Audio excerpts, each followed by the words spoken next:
দাকুব উপজেলা বেসরকারি কলেজ শিক্ষক কর্মচারী পরিষদের প্রথম সম্মেলন 2026 অনুষ্ঠিত হয়েছে। বিস্তারিত জানাচ্ছিলেন মোহাম্মদ শামীম হোসেন, স্টাফ রিপোর্টার, খুলনা। অভিযান নিউজ টিভির সাথে আছি আমি সাদিয়ারফিন ভাবনা। খুলনার দাকুব উপজেলায় বেসরকারি কলেজ শিক্ষক কর্মচারী পরিষদের প্রথম সম্মেলন 2026 উৎসবমুখর পরিবেশে অনুষ্ঠিত হয়েছে। সোমবার 20 এপ্রিল বেলা 11টায় বাজুয়া সুরেন্দ্রনাথ অনার্স ডিগ্রি কলেজে আয়োজিত এই সম্মেলনে প্রধান অতিথি ছিলেন উপজেলা নির্বাহী অফিসার মোহাম্মদ বুরহানুদ্দিন মিঠু এবং বিশেষ অতিথি ছিলেন উপজেলা শিক্ষা অফিসার মোহাম্মদ সোহেল হোসেন। হেমন্ত কুমার বৈদ্যের সভাপতিত্বে অনুষ্ঠিত সম্মেলনে উপজেলার বিভিন্ন কলেজের শিক্ষক কর্মচারীরা অংশগ্রহণ করেন।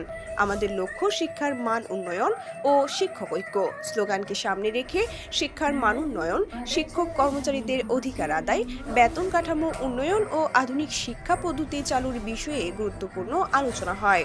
সম্মেলনের শেষে সমরেন্দ্রনাথ সরকারকে সভাপতি ও সন্তোষ কুমার মণ্ডলকে সাধারণ সম্পাদক করে একটি পূর্ণাঙ্গ কমিটি গঠন করা হয় এবং ভবিষ্যৎ কর্ম পরিকল্পনা নির্ধারণ করা হয়।